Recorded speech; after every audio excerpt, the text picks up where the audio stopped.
తెలంగాణలో ఎమ్మెల్యేల అనర్హత వ్యవహారానికి సంబంధించి బీజేపీ సుప్రీంకోర్టును ఆశ్రయించింది. గత శాసనసభ ఎన్నికల్లో బీఆర్ఎస్ నుంచి గెలుపొందింది.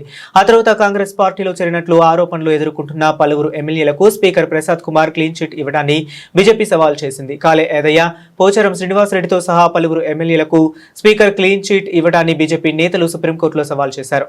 బీజేపీ శాసనసభ పక్ష నేత ఎలిటి మహేశ్వర్ రెడ్డి కోర్టు ధిక్కరణ పిటిషన్ దాఖలు చేశారు.